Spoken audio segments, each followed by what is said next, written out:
మీరు ఎన్ని బుక్స్ రాశారు గురుగారు ఇంతవరకు? చిన్నప్పటి నుంచి రాసినవి అయితే 40 పుస్తకాలు పైగా ఉన్నాయి. 40 పుస్తకాలు పైగా ఉన్నాయి. ఇప్పుడు అన్ని అవుట్ ఆఫ్ ప్రింట్ అయిపోయి ఇప్పుడు అన్నీ నేను చాలా వరకు ఈ మధ్యన ఏంటంటే ఎంఎస్కోకి ఇచ్చేసాను. సాహితీ ప్రింటర్స్ ఎంఎస్కో వాళ్ళకి ఇచ్చేసాను. వాళ్ళు ఏవో చేస్తుంటారు అంతే, నేను అడగను, వాళ్ళు ఏమి ఇస్తే తీసుకుంటాను, లేకపోతే లేదు, అలాగ ఉంది. కొంచెం గుర్తున్నాయి టైటిల్స్ ఏమన్నా? టైటిల్సా?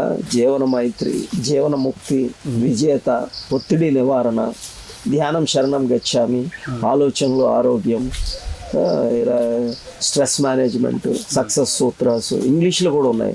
ముద్రా శాస్త్ర రహస్యాలు, సీక్రెట్ సైన్స్ ఆఫ్ ముద్రాసు, ఆత్మదర్శనం, ముక్తి మోక్షం నిర్వాణం, ఎన్లైటన్మెంట్, ఇలా ఎన్నో బుక్స్ ఉన్నాయి. కొన్ని టైటిల్స్ గుర్తున్నాయి, కొన్ని నా శిష్యులు కూడా బోల్డ్ రాసి ఉన్నారు. ఇప్పుడైతే ఎవరు నేను గురువే కాదు, నువ్వు శిష్యుడు, ఎవడు శిష్యుడు లేడు, ఎవడు గురువు లేడు అంటాను.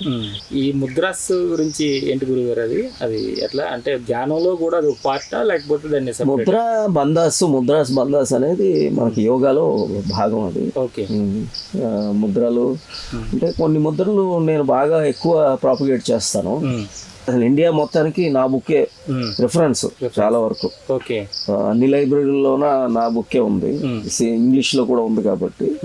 అలాగే మెడిటేషన్ కూడా నా బుక్ ఉంది, ధ్యానం శరణం గచ్చామి, అది కూడా చాలా క్లాస్ బుక్. కుండలిని వికాసం ఎక్సలెంట్ బుక్. కుండలినికి ఇంట్రెస్ట్ ఉంటే కుండలిని వికాసం, సెల్ఫ్ రియలైజేషన్కి ఆత్మదర్శనం, ఈ తర్వాత ఎన్లైటన్మెంట్, ముక్తి మోక్ష నిర్వాణం, ఇది రీసెంట్గా రాశాను. అది అంటే ఏంటి గురుగారు? అది ముక్తి మోక్షం నిర్వాణం అంతా ఒకటే. ఇవన్నీ ఒకడు ఇప్పుడు ట్రెడిషనల్ లోడు ముక్తి అంటాడు, ఒకడు మోక్షం అంటాడు, నిర్వాణం బుద్ధిస్ట్ నిర్వాణం ఏం లేదు, అన్నిటికీ ఒకటేనండి. సమాధి. నువ్వెవరో తెలుసుకో. ముక్తుడు ఎప్పుడవుతావు? మోహం క్షయం అవటమే మోక్షం. మోహం క్షయం అవ్వాలి. మోక్షం అంటే ఏదో కాదు, ఏవో చెప్తారు సన్నాసులు, అంత వేస్ట్ అయ్యింది. మనలో ఉన్న మోహం క్షయం అవ్వాలి. ఆ మోహం క్షయం అవటానికి ధ్యానం, ఆత్మదర్శనం చేయాలి. దీనికి ఎక్కడో ఒక దగ్గర స్టార్ట్ అవ్వండి. స్టార్ట్ అయ్యి ఇవి చేసుకుంటే కంటిన్యూస్గా చేస్తే మీకు ఎక్కడైనా కొద్దిగా తక్కువ అనిపిస్తే అప్పుడు మీకు ఎవరో ఒకడు వస్తాడు, కార్యగురువు అందుతాడు. ఆ కార్యగురువు మీకు కరెక్ట్ అనిపిస్తే కరెక్ట్ అయితే కంటిన్యూ చేస్తారు, లేకపోతే ప్యాక్ హిమ్ ఆఫ్. డోంట్ ఇప్పుడు ఇక్కడ ఎందుకంటే ఎందుకు ఇలా చేయాల్సి వస్తుందంటే పూర్వం రోజు గురువులు ఇలా లేరండి. పూర్వం రోజు నిజంగా గురువులు ద గ్రేట్. ఇప్పుడు ఆ గురువులు లేరు. ఇప్పుడున్న గురువులు చాలా వరకు 99% అలా లేరండి. వాళ్ళకి ఏదో ఒక బిజినెస్ మోడల్గా ఉంది, ఏదో ఒక దానికి కాబట్టి వాళ్ళని డెవలప్ చేసుకోవాలా, వాళ్ళ ప్రాంతం డెవలప్ చేసుకోవాలా, వాళ్ళకి ఒక ఎజెండా ఉంది, జెండా ఉంది. రియల్ ఎస్టేట్ గురువులు కూడా ఉన్నారు ఈ మధ్యన చాలా మంది. కాబట్టి ఇప్పుడు ప్రాబ్లం అక్కడే వచ్చింది. ఇప్పుడు ఏంటి మన అందుకనే ఏది రైట్ ఏది రాంగ్ అని నేను చెప్పట్లేదు, మీరే సెర్చ్ చేసుకోండి అంటాను. గురుగారు, మీరు ఓషో గారు దగ్గరికి వెళ్ళారు, ఆయన ప్రభావితం కూడా మీ మీద చాలా ఎక్కువగా అనిపిస్తుంది మీరు మాట్లాడే మాటల్లో కానీ వాటిల్లో కూడా. ఆయన చాలా విషయాలకి ఇప్పుడు డిఫర్ చేశారంటే ఇది కాదు, వీళ్ళు చెప్పేది కరెక్ట్ కాదని. మీరు చెప్పినట్టుగా సూపర్ కాన్షియస్ ఆ పుస్తకం అందరికీ బాగా తెలిసినది, అవన్నీ కూడా మీరు కూడా దాని ఉంది. సో ప్రార్థన అనే దాని మీద ఆయన చాలా పెద్ద లెక్చర్, చాలా పెద్ద పుస్తకం ఉంది. ప్రార్థన అనేది ఎలా ఉండాలి గురుగారు? ఇంతకుముందు ప్రార్థన అంటే వేరే చెప్పేవాడినేమో కానీ ఇప్పుడు నా ప్రయాణంలో, నా స్పిరిచువల్ జర్నీలో ఇప్పుడు నేను చెప్పేది ఒకటేనండి. ప్రార్థన అంటే ఎవరున్నారు బయట ప్రార్థన చేయడానికి? ఇప్పుడు యాక్చువల్గా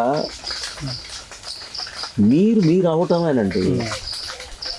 మీలో ఉన్న ఈశ్వరుని సేవించుకోవటమే. అంటే తాగేయాలా? సేవించుకోవాలంటే ఏంటంటే మన జీవుడు వెళ్ళి అక్కడికి వెళ్ళి లీనమైపోవాలా. అదే అసలైన ప్రార్థన.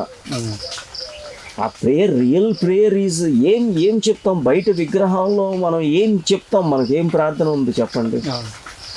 ఏ విగ్రహం చేసి అది బిగినింగ్ స్టేజ్లో ఓకే, కాన్సన్ట్రేషన్ ధారణ ఇస్తుంది, మీకు ధారణ ఇస్తుంది, గ్యారంటీ ఇస్తుంది. కానీ అన్నీ కొన్ని అర్థాలతో చెప్పబడ్డాయి. ఇప్పుడు ఉన్నాడు కృష్ణుడు ఉన్నాడు. ఇప్పుడు కృష్ణుడు ఏంటంటే ఒక కాళ్ళు భూమి మీద, ఇంకొక కాళ్ళు ఇలా ఉంటుంది, అంటున్నట్టు ఉండాలి అని దాని అర్థం. బ్లూ కలర్ అంటే మనిషి బ్లూలో ఉండరు, అదే ఎగ్జిస్టెన్షియల్గా ఉండాలి అని. రాముణ్ణి కృష్ణుడిని బ్లూ కలర్ ఎందుకు పెట్టారంటే existential, sea is blue, ocean is blue, okay sky is blue. ఇది బ్లూ అనే ఎగ్జిస్టెన్షియల్గా ఉండాలి అని. నెమలి పింఛం అంటే ఏంటంటే రాజు అయినప్పటికి కూడా మనకి ఒక కార్యభారం ఉండకూడదు అని. రాజరికం అనేది మనం కొట్టేయకూడదు మనల్ని అని. ఓకే ఫ్లూట్ అంటే ఏంటంటే bamboo, it is made up of bamboo, emptiness మాట. అంటే ఎంటీ, బ్యాంబూ ఈజ్ ఎంటీ.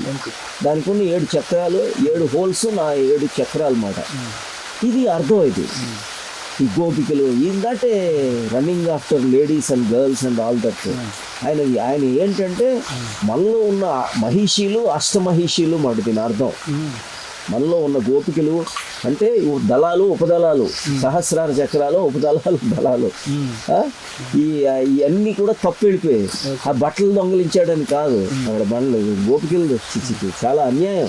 యాక్చువల్గా ఆయన ఏంటంటే unless you become transparent you cannot go and meet the ఆత్మ. ఆత్మతత్వాన్ని గురించి మాట. వెన్న అంటే ఇక్కడ వెన్న చిలికి వెన్నను దొంగలించాడని కాదు, ఈ ఆత్మతత్వంలోకి వెళ్ళాలి అని. చాలా వరకు అలా వెళ్ళిపోయాయండి.